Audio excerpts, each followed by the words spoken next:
At first, Roosevelt railed against the money changers as being the cause of the Depression. Believe it or not, this is what he said on March 4th, 1933, in his inaugural address.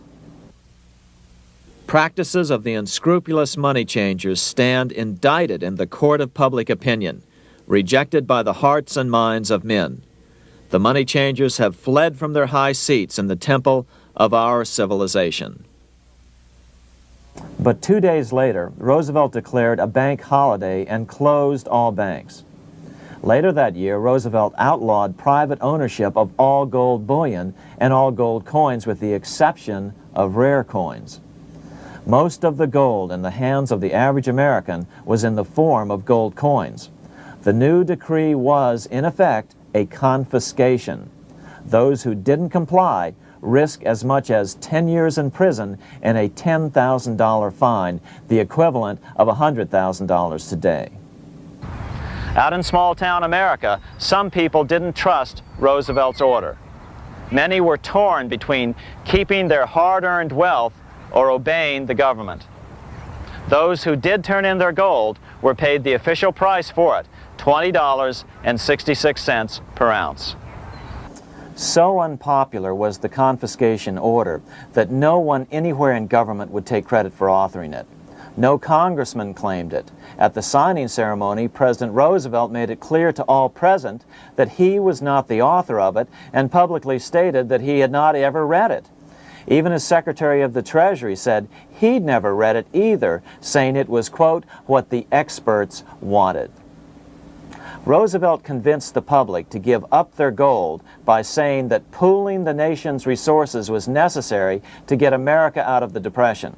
With great fanfare, he ordered a new bullion depository built to hold the mountain of gold the U.S. government was illegally confiscating. By 1936, the U.S. Bullion Depository at Fort Knox was completed, and in January 1937, the gold began to flow into it. The rip-off of the ages was about to proceed. In 1935, once the gold had all been turned in, the official price of gold was suddenly raised to $35 per ounce. But the catch was, only foreigners could sell their gold at the new higher price.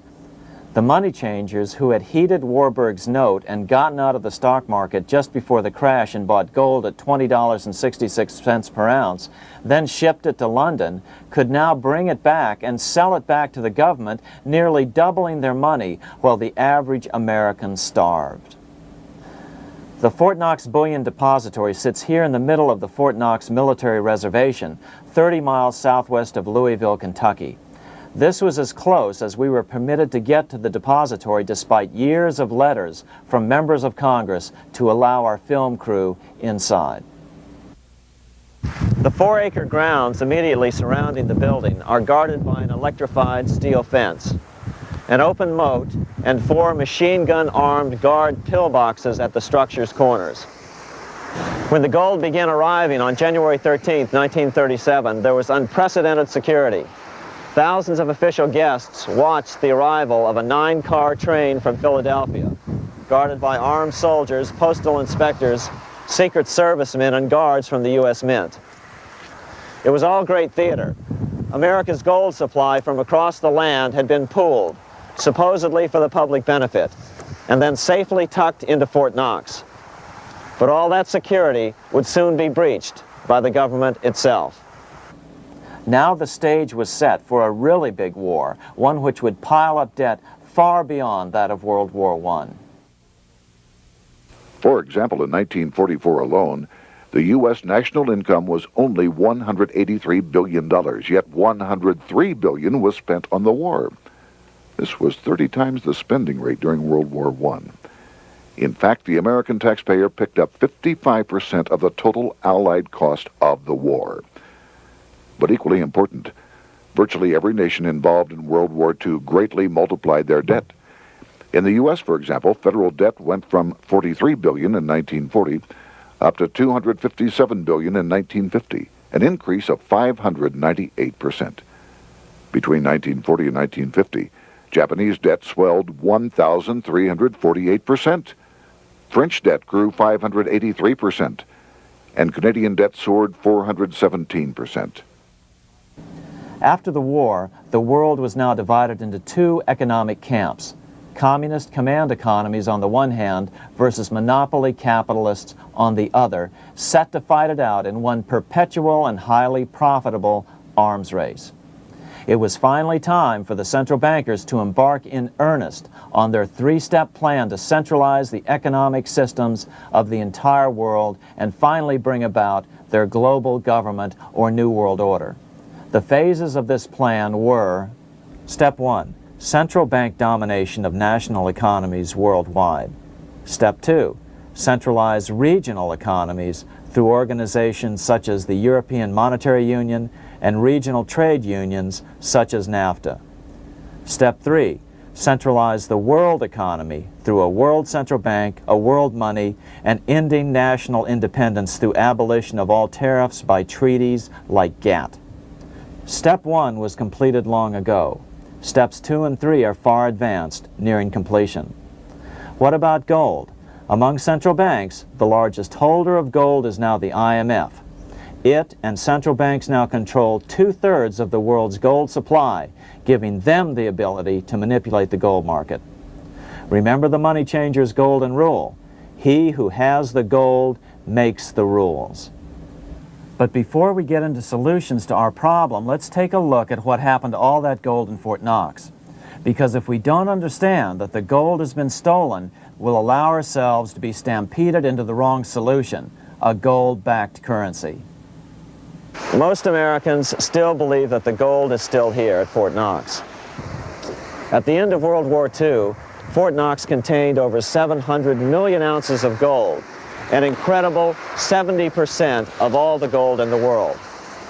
How much remains? No one knows. Despite the fact that federal law requires an annual physical audit of Fort Knox gold, the Treasury has consistently refused to conduct one. The truth is that a reliable audit of whatever remains here has not been conducted since President Eisenhower ordered one in 1953. Where did America's gold in Fort Knox go? Over the years, it was sold off to European money changers at the $35 per ounce price. Remember, this was during a time when it was illegal for Americans to buy any of their own gold from Fort Knox. In fact, there was a very infamous case where the Firestone family set up a string of dummy corporations to purchase Fort Knox gold and keep it in Switzerland, never hitting U.S. shores. They were eventually caught, however, and successfully prosecuted. Finally, by 1971, all the pure gold had been secretly removed from Fort Knox, drained back to London. Once the gold was gone from Fort Knox, President Nixon closed the gold window by repealing Roosevelt's Gold Reserve Act of 1934, finally making it legal once again for Americans to buy gold. Naturally, gold prices immediately began to soar.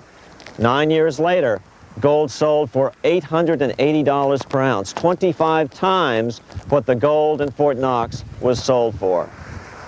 One would think that eventually someone in the government would get wind of what was happening and blow the whistle. The largest fortune in the history of the world stolen. Shades of the old James Bond film, Goldfinger. Well, as a matter of fact, Ian Fleming, the author of the James Bond series, was head of the British counterintelligence service, MI5. Some believe in the intelligence community that he wrote much of his fiction as a warning, as many authors of fiction do. If the removal of all the good delivery gold from Fort Knox can be viewed as a deliberate raid on the U.S. Treasury, then such an operation might well have been years in the making, namely 40 years. Certainly enough time for Fleming to get wind of it and try to prevent it. So just how did the story of the Fort Knox gold robbery get out? It all started with an article in a New York periodical in 1974. The article charged that the Rockefeller family was manipulating the Federal Reserve to sell off Fort Knox gold at bargain basement prices to anonymous European speculators. 3 days later, the anonymous source of the story, Louise Auchincloss Boyer, mysteriously fell to her death from the window of her 10th floor apartment in New York. How would Mrs. Boyer have known of the Rockefeller connection to the Fort Knox gold heist?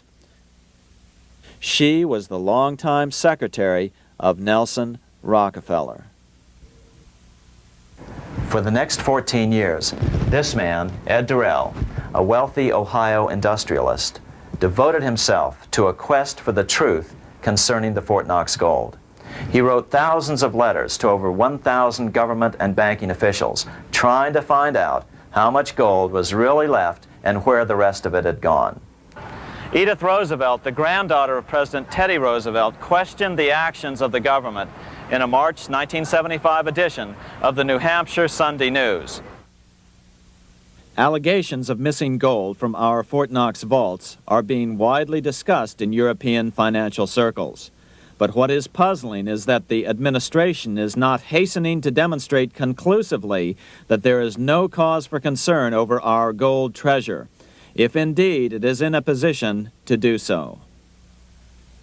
Unfortunately, Ed Durrell never did accomplish his primary goal, a full audit of the gold reserves in Fort Knox. It's incredible that the world's greatest treasure has had little accounting or auditing. This gold belonged to the American people, not the Federal Reserve and their foreign owners. One thing is certain, the government could blow all of this speculation away in a few days with a well-publicized audit under the searing lights of media cameras. It has chosen not to do so. One must conclude that they are afraid of the truth such an audit would reveal. What is the government so afraid of? Here's the answer. When President Ronald Reagan took office in 1981, his conservative friends urged him to study the feasibility of returning to a gold standard as the only way to curb government spending. It sounded like a reasonable alternative, so President Reagan appointed a group of men called the Gold Commission to study the situation and report back to Congress. What Reagan's Gold Commission reported back to Congress in 1982 was the following shocking revelation concerning gold. The U.S. Treasury owned no gold at all. All the gold that was left in Fort Knox was now owned by the Federal Reserve, a group of private bankers, as collateral against the national debt. The truth of the matter is that never before has so much money been stolen from the hands of the general public and put into the hands of a small group of private investors, the money changers.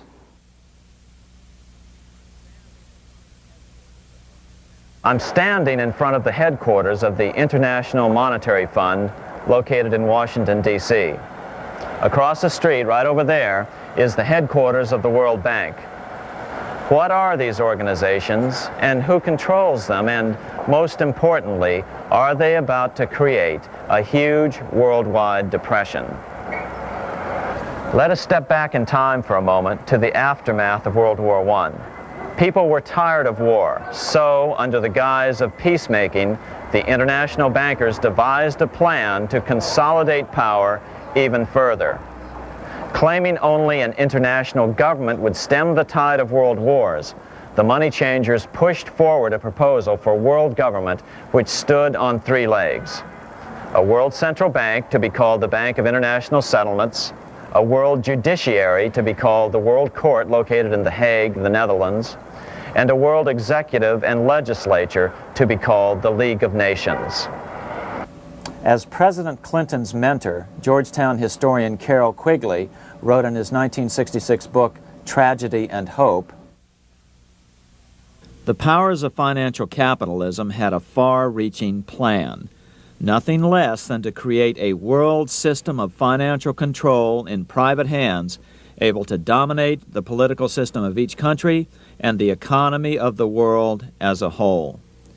This system was to be controlled in a feudalistic fashion by the central banks of the world, acting in concert by secret agreements arrived at in frequent meetings and conferences.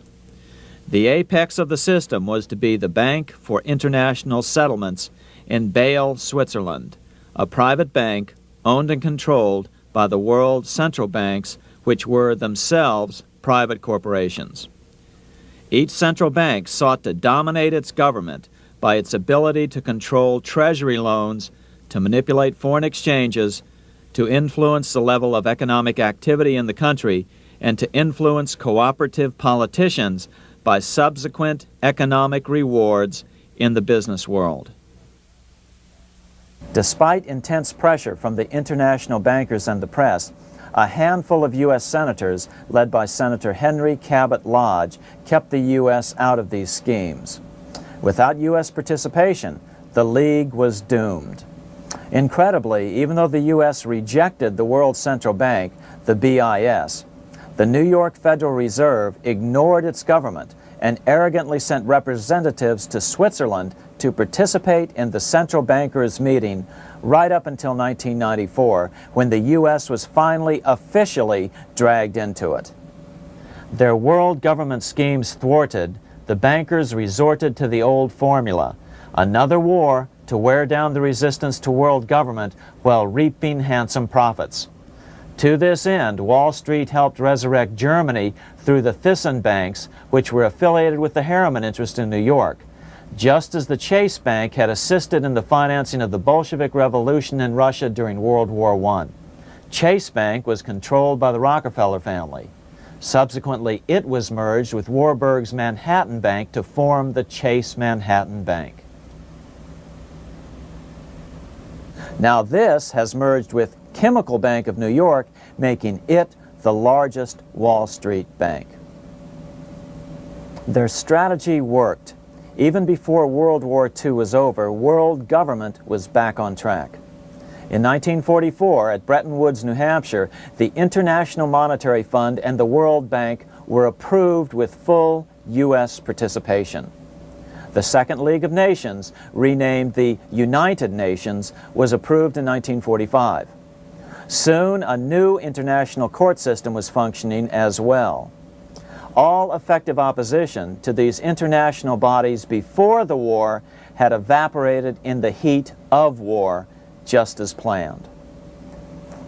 These new organizations simply repeated on a world scale what the National Banking Act of 1864 and the Federal Reserve Act of 1913 had established in the U.S. They created a banking cartel composed of the world's central banks, which gradually assumed the power to dictate credit policies to the banks of all the nations. For example, just as the Federal Reserve Act authorized the creation of a new national fiat currency called Federal Reserve Notes, the IMF has been given the authority to issue a world fiat money called Special Drawing Rights, or SDRs. To date, the IMF has created in excess of $30 billion worth of SDRs. Member nations are being pressured to make their currencies fully exchangeable for SDRs. In 1968, Congress approved laws authorizing the Fed to accept SDRs as reserves in the U.S. and to issue Federal Reserve notes in exchange for SDRs. What does that mean? It means that in the U.S., SDRs are already a part of our lawful money. And what about gold? SDRs are already partially backed by gold. And with 2/3 of world gold now in the hands of central banks, the money changers can go about structuring the world's economic future in whichever way they deem most profitable. Keep in mind, just as the Fed is controlled by its Board of Governors, the IMF is controlled by its Board of Governors, which are either the heads of the different central banks or the heads of the various national treasury departments dominated by their central banks. Voting power in the IMF gives the U.S. and the U.K., that is to say the Fed and the Bank of England, effective control.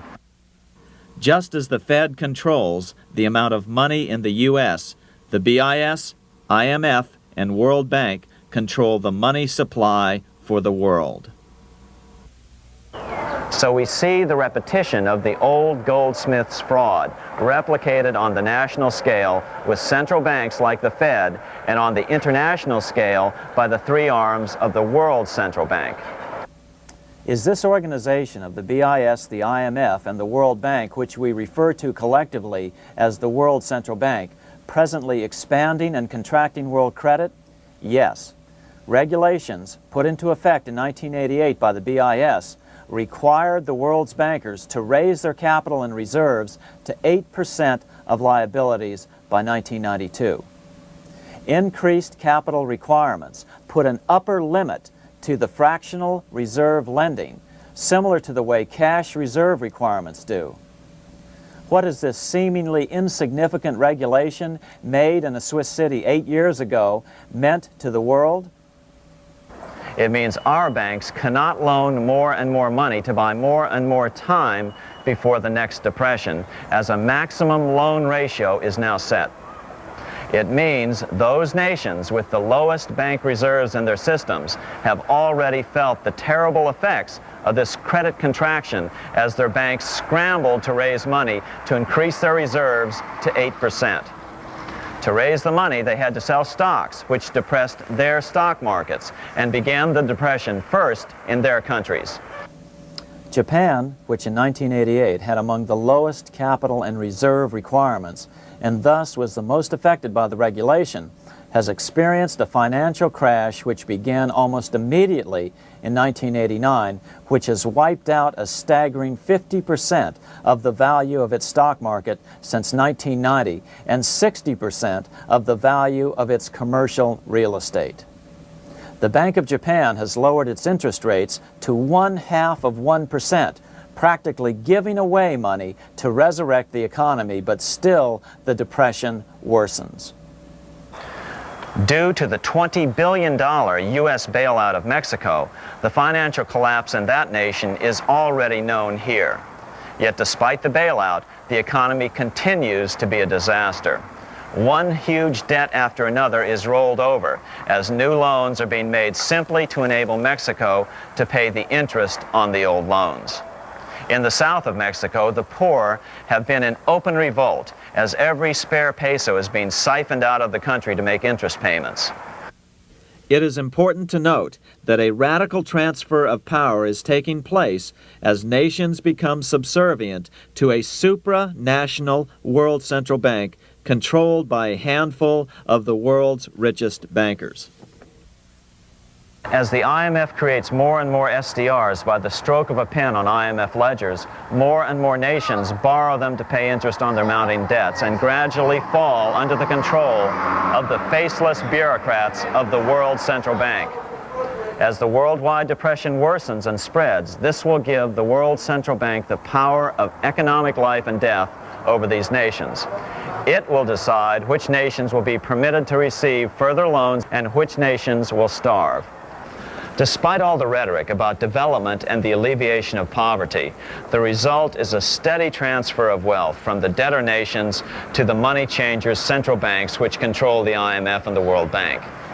For example, in 1992, the third world debtor nations, which borrowed from the World Bank, paid $198 million more to the central banks of the developed nations for World Bank-funded purposes than they received from the World Bank. All this increases their permanent debt in exchange for temporary relief of poverty caused by prior borrowings. Already, these repayments exceed the amount of the new loans. By 1992, Africa's external debt had reached $290 billion, 2.5 times greater than in 1980, resulting in skyrocketing infant mortality rates and unemployment, deterioration of schools, housing, and the general health of the people. The entire world faces the immeasurable suffering already destroying the third world and now Japan, all for the benefit of the money changers.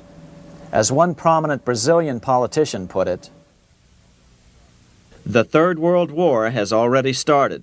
It is a silent war, not for that reason any less sinister. The war is tearing down Brazil, Latin America, and practically all the Third World. Instead of soldiers dying, there are children. It is a war over the Third World debt, one which has as its main weapon interest, a weapon more deadly than the atom bomb, more shattering than a laser beam."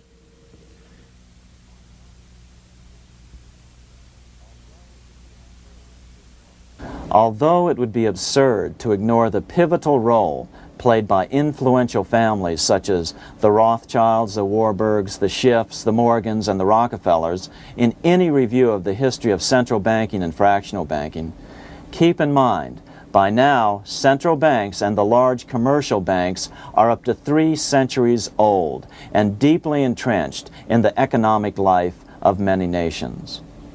These banks are no longer dependent on clever individuals such as a Nathan Rothschild. Years ago, the question of ownership was important, but no longer. For example, both the Bank of England and the Bank of France were nationalized after World War II, and nothing changed, nothing at all. They endure and continue to grow, now protected by numerous laws, paid politicians, and mortgaged media, untouched by the changing of generations. 3 centuries have given them an aura of respectability. The old school tie is now worn by the 6th generation son, who's been raised in a system that he may never question, as he is named to serve on the governing boards of countless philanthropic organizations. To focus attention today on individuals or families, or to attempt to sort out the current holders of power, serves little useful purpose and would be a distraction from the cure. The problem is far bigger than that. It is the corrupt banking system that was and is being used to consolidate vast wealth into fewer and fewer hands that is our current economic problem. Change the names of the main players now, and the problem will neither go away nor even miss a beat. Likewise, among the hordes of bureaucrats working in the World Bank, central banks, and international banks, only a tiny fraction have any idea of what's really going on. No doubt they'd be horrified to learn that their work is contributing to the terrible impoverishment and gradual enslavement of mankind to a few incredibly rich plutocrats. So really, there's no use in emphasizing the role of individuals anymore. And the problem even transcends the normal spectrum of political right and left. Both communism and socialism, as well as monopoly capitalism, have been used by the money changers. Today, they profit from either side of the new political spectrum. The big government, welfare state on the so-called left wing versus the neoconservative, laissez-faire capitalists who want big government totally out of their lives on the right wing. Either way, the bankers win.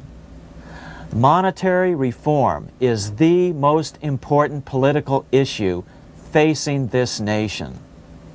That clarified, let's proceed to the conclusions in the spirit Lincoln declared, with malice towards none, with charity towards all. At the start of this video, we ask a number of troubling questions. Let's be sure we've answered them. What's going on in America today? Why are we over our heads in debt? Why can't the politicians bring debt under control? Why are we over our heads in debt? Because we're laboring under a debt money system that is designed and controlled by private bankers. Now, some will argue that the Federal Reserve System is a quasi-governmental agency.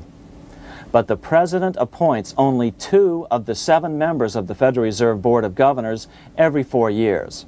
And he appoints them to 14-year terms, far longer than his own.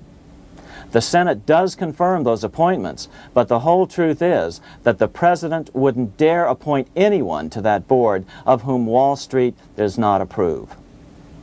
Of course, this does not preclude the possibility that some honorable men may be appointed to the Board of Governors.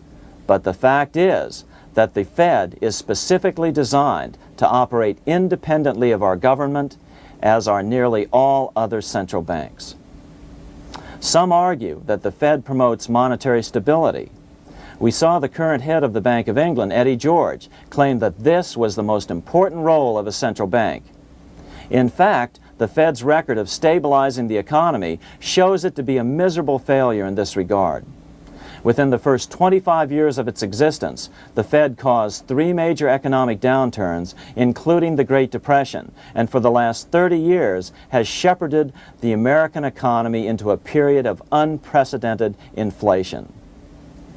Again, this is not some wild conspiracy theory. It's a well-known fact among top economists. As Nobel Prize-winning economist Milton Friedman put it, the stock of money, prices, and output was decidedly more unstable after the establishment of the Federal Reserve System than before. The most dramatic period of instability in output was, of course, the period between the two wars, which includes the severe monetary contractions of 1920-21, 1929-33, and 1937-38. No other 20-year period in American history contains as many as 3 such severe contractions. This evidence persuades me that at least a third of the price rise during and just after World War I is attributable to the establishment of the Federal Reserve System, and that the severity of each of the major contractions, 1920-21, 1929-33, and 1937-38, is directly attributable to acts of commission and omission by the reserve authorities. Any system which gives so much power and so much discretion to a few men so that mistakes, excusable or not, can have such far-reaching effects is a bad system. It is a bad system to believers in freedom just because it gives a few men such power without any effective check by the body politic. This is the key political argument against an independent central bank. To paraphrase Clemenceau, money is much too serious a matter to be left to the central bankers. We must learn from our history before it is too late. Why can't politicians control the federal debt? Because all our money is created out of debt. Again, it's a debt money system. Our money is created initially by the purchase of U.S. bonds. The public buys bonds like savings bonds, the banks buy bonds, foreigners buy bonds, and when the Fed wants to create more money in the system, it buys bonds, but pays for them with a simple bookkeeping entry which it creates out of nothing. Then this new money, created by the Fed, is multiplied by a factor of 10 by the banks thanks to the fractional reserve principle. So although the banks don't create currency, they do create checkbook money or deposits by making new loans.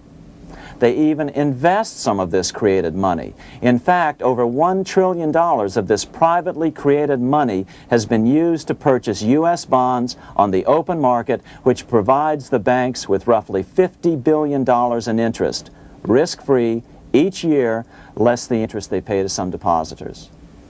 In this way, through fractional reserve lending, banks create over 90% of the money and therefore cause over 90% of our inflation. What can we do about all this? Fortunately, there's a way to fix the problem fairly easily, speedily, and without any serious financial problems. We can get our country totally out of debt in 1 to 2 years by simply paying off these U.S. bonds with debt-free U.S. notes, just like Lincoln issued. Of course, that by itself would create tremendous inflation, since our currency is presently multiplied by the fractional reserve banking system. But here's the ingenious solution, advanced in part by Milton Friedman, to keep the money supply stable and avoid inflation and deflation while the debt is retired. As the Treasury buys up its bonds on the open market with U.S. notes, the reserve requirements of your hometown local bank will be proportionally raised, so the amount of money in circulation remains constant. As those holding bonds are paid off in U.S. notes, they will deposit this money, thus making available the currency then needed by the banks to increase their reserves. Once all the U.S. bonds are replaced with U.S. notes, banks will be at 100% reserve banking instead of the fractional reserve system currently in use. From this point on, the former Fed buildings will only be needed as a central clearinghouse for checks and as vaults for U.S. notes. The Federal Reserve Act will no longer be necessary and could be repealed. Monetary power can be transferred back to the Treasury Department. There would be no further creation or contraction of money by banks. By doing it this way, our national debt can be paid off in a single year or so, and the Fed and fractional reserve banking abolished without national bankruptcy, financial collapse, inflation or deflation, or any significant change in the way the average American goes about his business. To the average person, the primary difference would be that for the first time since the Federal Reserve Act was passed in 1913, taxes would begin to go down. Now there's a real national blessing for you, rather than for Hamilton's banker friends. Now let's take a look at these proposals in more detail. Here are the main provisions of a Monetary Reform Act which needs to be passed by Congress. We've drafted a proposed Monetary Reform Act which follows at the end of this tape. Of course, variations with the same results would be equally welcome. 1. Pay off the debt with debt-free U.S. notes. As Thomas Edison put it, if the U.S. can issue a dollar bond, it can issue a dollar bill. They both rest purely on the faith and credit of the United States government. This amounts to a simple substitution of one type of government obligation for another. One bears interest, the other doesn't. Federal Reserve notes could be used for this as well, but could not be printed after the Fed's abolished as we propose, so we suggest using U.S. notes instead. 2. Abolish fractional reserve banking. As the debt is paid off, the reserve requirements of all banks and financial institutions would be raised proportionally at the same time to absorb the new U.S. notes, which would be deposited and become the bank's increased reserves. Towards the end of the first year of the transition period, the remaining liabilities of financial institutions would be assumed or acquired by the U.S. government in a one-time operation. In other words, they too would eventually be paid off with debt-free U.S. notes in order to keep the total money supply stable.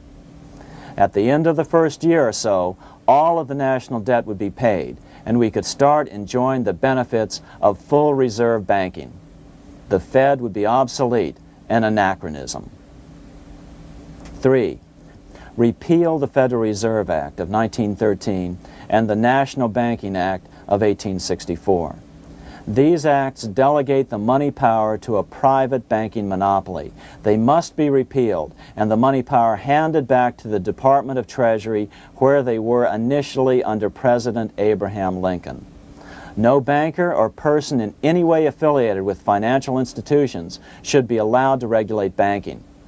After the first two reforms, these acts would serve no useful purpose anyway, since they relate to a fractional reserve banking system. 4. Withdraw the U.S. from the IMF, the BIS, and the World Bank. These institutions, like the Federal Reserve, are designed to further centralize the power of the international bankers over the world's economy, and the U.S. must withdraw from them. Their harmless functions, such as currency exchange, can be accomplished either nationally or in new organizations limited to those functions. Such a Monetary Reform Act would guarantee that the amount of money in circulation would stay very stable, causing neither inflation nor deflation. Remember, for the last 3 decades, the Fed has doubled the American money supply every 10 years. That fact and fractional reserve banking are the real causes of inflation and the reduction in our buying power, a hidden tax. These and other taxes are the real reasons both parents now have to work just to get by. The money supply should increase slowly to keep prices stable, roughly in proportion to population growth, about 3% per year, not at the whim of a group of bankers meeting in secret. In fact, all future decisions on how much money will be in the American economy must be made based on statistics of population growth and the price level index. The new monetary regulators and the Treasury Department, perhaps called the Monetary Committee, would have absolutely no discretion in this matter except in time of declared war. This would ensure a steady, stable money growth of roughly 3% per year, resulting in stable prices and no sharp changes in the money supply. To make certain the process is completely open and honest, all deliberations would be public, not secret, as meetings of the Fed's Board of Governors are today. How do we know this will work? Because these steps remove the two major causes of economic instability, the Fed and fractional reserve banking, and the newest one as well, the BIS, Bank of International Settlements. But most importantly, the danger of a severe depression would be eliminated. Let's listen to Milton Friedman on the single cause of severe economic depressions.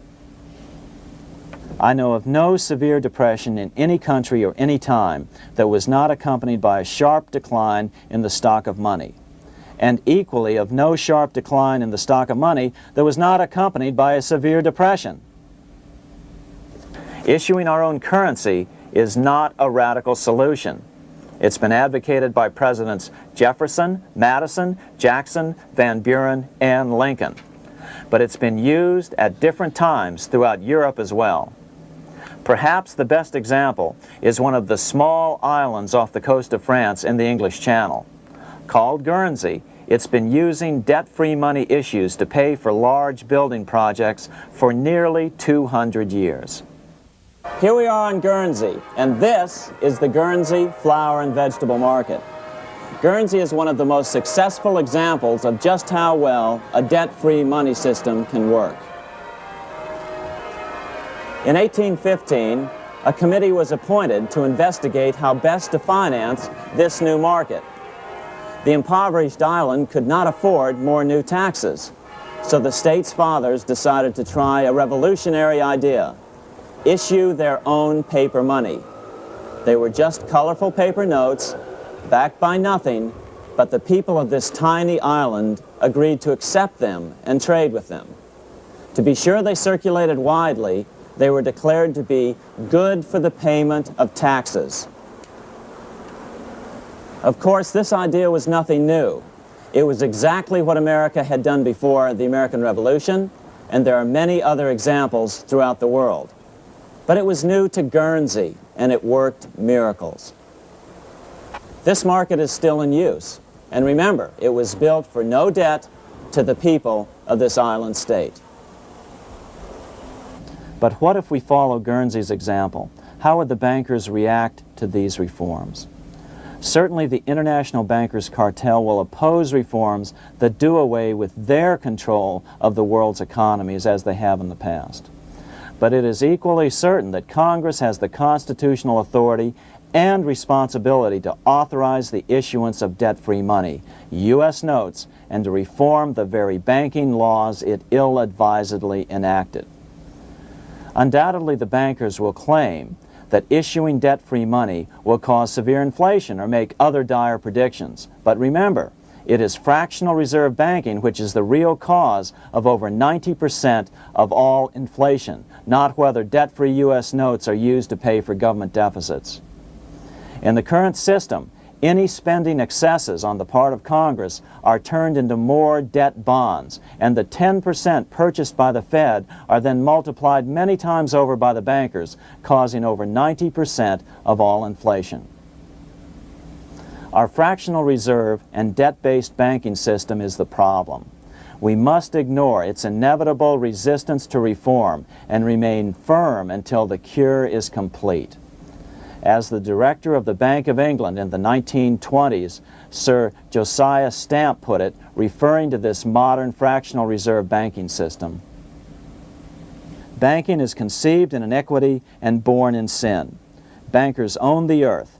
Take it away from them, but leave them the power to create money and control credit, and with the flick of a pen, they will create enough money to buy it back again. Take this great power away from the bankers, and all great fortunes like mine will disappear, and they ought to disappear, for this would be a better and happier world to live in. But if you want to continue the slaves of bankers and pay the cost of your own slavery, let them continue to create money and to control credit." Americans are slowly figuring this out. Today, over 3,200 cities and counties have endorsed the proposal of a nonprofit organization called Sovereignty.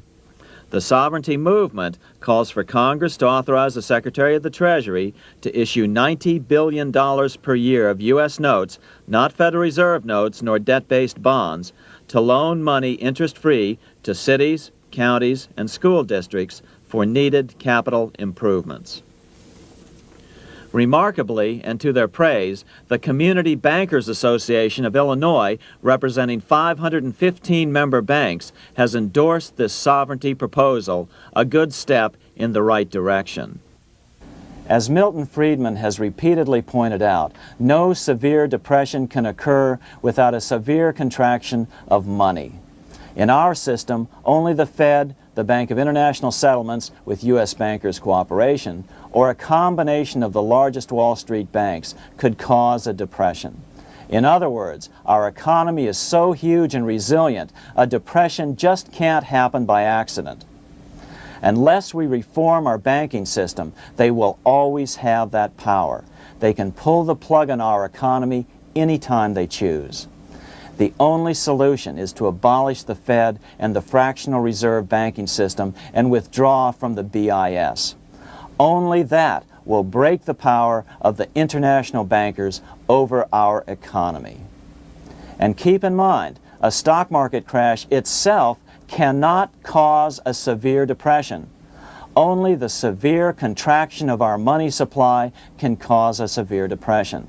The stock market crash of 1929 only wiped out market speculators, mostly the small to medium ones, resulting in $3 billion in wealth changing hands. But it served as a smokescreen for a 33% contraction in credit by the Fed over the next 4 years, which resulted in over $40 billion in wealth from the American middle class being transferred to the big banks. Then, despite impotent howls of protest from a divided Congress, the independent Fed kept the money supply contracted for a full decade. Only World War II ended the terrible suffering the Fed inflicted on the American people. In a depression, the remaining wealth of the debt-burdened American middle class will be wiped out by unemployment, declining wages, and the resulting foreclosures. If we start to act to reform our monetary system, the money changers may do what they did in 1929 and then the 1930s, crash the stock market and use that as a smokescreen while contracting the money supply. But if we're determined to fight to regain control over our money, we can come out of it fairly quickly, perhaps in only a very few months, as U.S. notes begin to circulate and replace the money withdrawn by the bankers. The longer we wait, the greater the danger we'll permanently lose control of our nation. But some still wonder why the international bankers would want to cause a depression. Wouldn't that be killing the goose that is currently laying all those golden interest eggs? Remember what Larry Bates said at the first of this videotape. You see, in periods of economic upheaval, in economic crisis, wealth is not destroyed. It is merely transferred. Do we have any hints as to what the money changers have in store for us? Here's what David Rockefeller, the chairman of Chase Manhattan Bank, the largest Wall Street bank, had to say. We are on the verge of a global transformation. All we need is the right major crisis and the nation will accept the New World Order. So, crisis is needed to fulfill their plans quickly. The only question is when the crisis will occur. Fortunately, we probably have a little time. It's unlikely that this crisis will occur before the 1996 elections, but after that, the danger begins rising. But whether or not they decide to cause a crash or a depression through relentless increases in taxes and the loss of hundreds of thousands of jobs being sent overseas thanks to trade agreements such as GATT and NAFTA, the American middle class is an endangered species. Cheaper labor, including slave labor in Red China, which Harry Wu has heroically documented, is being used to compete with American labor. In other words, money is being consolidated in fewer and fewer hands as never before in the history of this nation or the world. Without reform, the American middle class will soon be extinct, leaving only the very rich few and the very many poor, as has already occurred in most of the world. We've been warned of all this by congressmen, presidents, industrialists, and economists down through the years. Religious leaders, too, have seen the danger. About 1898, during the time of William Jennings Bryan, Pope Leo XIII put it this way: on the one side, there is the party which holds the power because it holds the wealth, which has in its grasp all labor and all trade, which manipulates for its own benefit and its own purposes all the sources of supply, and which is powerfully represented in the councils of state itself. On the other side, there is the needy and powerless multitude, sore and suffering. Rapacious usury, which, although more than once condemned by the Church, is nevertheless under a different form, but with the same guilt, still practiced by avaricious and grasping men, so that a small number of very rich men have been able to lay upon the masses of the poor a yoke little better than slavery itself. More recently, during America's Great Depression, Pope Pius XI spoke of the same problem. In our days, not alone is wealth accumulated, but immense power and despotic economic domination is concentrated in the hands of a few. This power becomes particularly irresistible when exercised by those who, because they hold and control money, are able also to govern credit and determine its allotment. For this reason, supplying, so to speak, the lifeblood to the entire economic body, and grasping, as it were, in their hands the very soul of the economy, so that no one dare breathe against their will. Educate your friends. Our country needs a solid group who really understand how our money is manipulated and what the solutions really are. Because if a depression comes, there will be those who call themselves conservatives who will come forward advancing solutions framed by the international bankers. Beware of calls to return to a gold standard. Why? Simple, because never before has so much gold been so concentrated outside of American hands. And never before has so much gold been in the hands of international governmental bodies such as the World Bank and International Monetary Fund. A gold-backed currency usually brings despair to a nation, and to return to it would certainly be a false solution in our case. Remember, we had a gold-backed currency in 1929 and during the first 4 years of the Great Depression. Likewise, beware of any plans advanced for a regional or world currency. This is the international bankers' Trojan horse.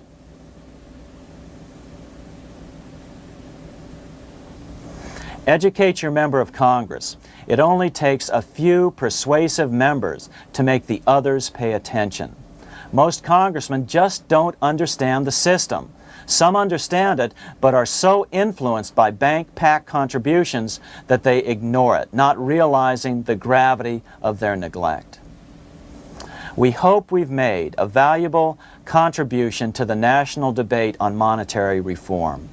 It remains for each man to do his duty, consistent with his state in life. May God give us the light to help reform our nation and ourselves. We say ourselves because ultimately vast multitudes of men are going to be driven more and more to desperation by the accumulation of the world's wealth in fewer and fewer hands. Men will tend to become like their oppressors, selfish and greedy. Rather, let's keep in mind during this period of reform a warning not to lose sight of greater things. As Pope Pius XI put it, "For what will it profit men that a more prudent distribution and use of riches make it possible for them to gain even the whole world, if thereby they suffer the loss of their own souls? What will it profit to teach them sound principles in economics if they permit themselves to be so swept away by selfishness, by unbridled and sordid greed, that hearing the commandments of the Lord, they do all things contrary?